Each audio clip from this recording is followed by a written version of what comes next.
Hey y'all, welcome back to my channel. I am the Divine One and I'm bringing you yet another assortment. Hey y'all already know what time it is. Firstly, we hit 5,000 subscribers today and I just wanted to take this time to thank each and every one of you for not only subscribing but also for the comments, good or bad. I read them all, the views, the likes, and also the shares. Now back to normal programming. For the first timers, welcome, and to the day ones, welcome back. We don't pull punches over here, no regurgitation of talking points, and no regulation of thought. You are now officially a part of the realest commentary space on the internet, and trust me, today, the leopards have developed hypertension with all of the face eating at this point. It's been an all-you-can-eat buffet for the leopards. The leopards have feasted on federal workers who voted for Trump, the Hispanic, Latinos, and Latinas who voted for Trump. The leopards have feasted on the Arabs for Trump, or the uncommitted movement over there in Dearborn, Michigan. No. They've been feasting. And now the farmers who voted for Trump. I guess they thought the leopards wouldn't want any of those wide-framed, free-range faces in Oklahoma, but turns out it's a delicacy for them. Scrumdiddlyumptious. It's chaos in the Republican Party right now in MAGA land, but with real-world consequences. Of course, the legacy media refuses to decree Republicans in disarray every 4.5 working hours as they normally do with the Democrats, but that's neither here nor there. Elon Musk is out here thinking he's the emperor of the United States. Trump's own appointees are giving him a good Forrest Whitaker side eye. Steve Bannon is feuding with Musk like two Karens fighting over the last can of White Claw, and DeSantis is pushing his own wife to be the next governor of Florida in direct defiance of Donald Trump's favorite jigaboo tap dancing supreme, Congressman Byron Roomy Hips Donald. The GOP civil war is here, folks, so grab your popcorn and your wine because we're about to dive into the battle of the bastards. But first, let's look at these clips. Let's go.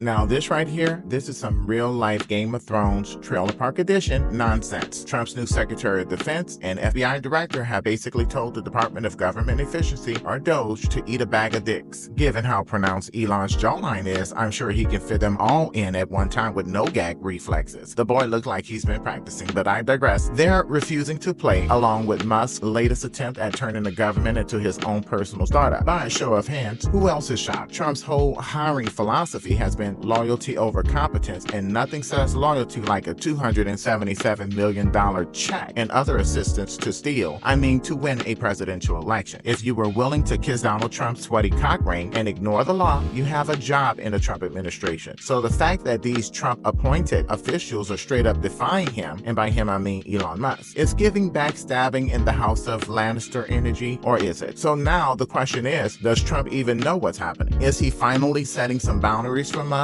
Or is this just another fake performance for the cameras while he wears out the shocks on yet another golf cart? Place your bets, people, because we got 4 years of this nonsense ahead of us, and it's only been just over a month. You gotta be kidding me. It's only been just a month? Anyway, y'all, Musk is out here trying to be the official overlord of the federal government, and for once, the people who helped put Trump in office are pushing back. So what's the deal? Musk and his little Department of Government Efficiency, DOGE, because of course it's a meme, sent out an email demanding that every federal employee justify their exist or risk termination of employment. Basically, tell me why I shouldn't fire you. The FBI told employees to ignore DOGE requests just like they ignored investigating Trump during the Biden administration. The Pentagon said hell no, kick rocks. The Department of Energy, Homeland Security, and the State Department all said nah, we're good. Even some Republicans are raising their eyebrows at Musk's latest antics, but of course Musk is out here on Twitter, X, having a full-scale meltdown, calling it extremely troubling that government employees aren't begging to keep their jobs like it's an episode of The Apprentice.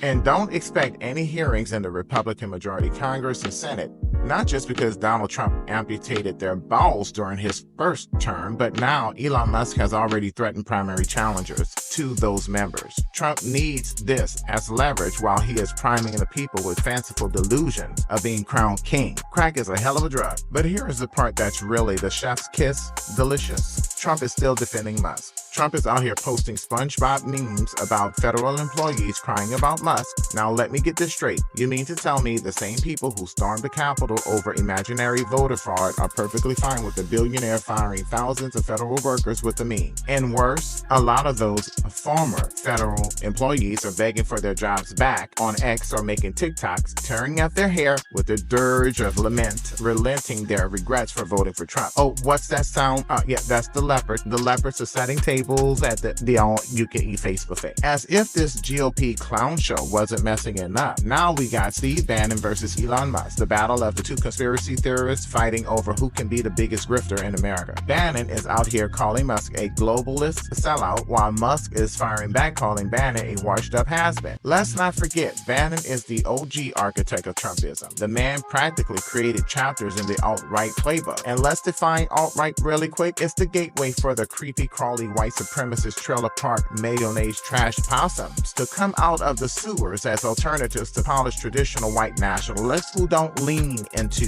their racism. But back to this meth head possum, Steve Bannon. Now he's watching Musk swoop in, take the spotlight, and steer the chaos in a new direction. And Bannon, he is big mad about it, or it could be a coked out manic meth crackhead rage. You never know with Bannon. Anywho, this whole thing is hilarious because it's basically a battle of fragile egos. Two men with no real skill sets other than conning white people out of their money, who thought they could control Trump, are now out here fighting for his attention, like two disease-infested cucks fighting over who gets to fuck America first while Donald Trump beats off in the corner somewhere and just watch it. All I see is all of that MGTOW manosphere alpha male talk being played out in real life, and it's very much giving Penitentiary vibe, the movie. If you know, you know. Moving right along. And while Musk is busy playing Emperor of America, his actual businesses are collapsing around him. Tesla stock is tanking. EV competition is eating Tesla alive. There's yet another recall, this time because the cars don't steer. Minor detail, right? Who needs steering? Musk's biggest mistake, he believed his own hype. He thought he was untouchable, thought he was the boy genius. Now the market is proving otherwise. Turns out, when you focus on right-wing Twitter nonsense instead of building quality products, people stop buying what you're selling. Musk really thought he could do anything. He really thought he can do everything.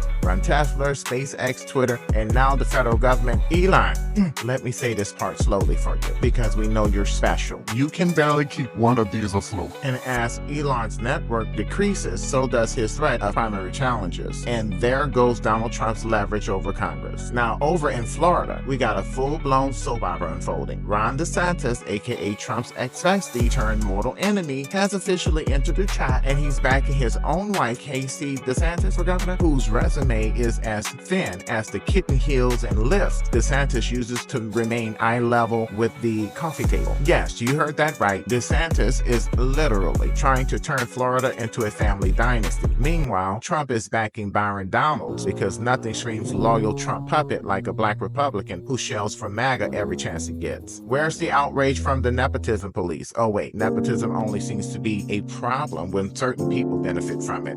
By certain people, I mean black people. Florida, y'all got some decisions to make. Do you want DeSantis 2.0 or do you want a Trump bootlicker? Either way, the Republican Party will lose if the Democrats nominate a straight heteronormative white male whose name is not Charlie Crist. Sidebar, Charlie Crist has also run for governor of Florida multiple times. He was elected as a governor in 2006 as a Republican. Subsequently, he ran unsuccessfully in 2014 as a Democrat and again in 2022. So Florida Democrats, get it the fuck together. Moving right along. Listen, this Republican infighting is only going to get worse. Musk is feuding with the government he thought he controlled. Bannon is fighting Musk for the title of biggest right-wing con artist. Trump's own appointees are defying him. The GOP is split between Trump loyalists and people just looking to survive the next 4 years. And you know what? Mark me present, because I'm here for all of it. Because while they're out here tearing each other apart, we're just going to sit back, sip our wine, eat this gourmet popcorn,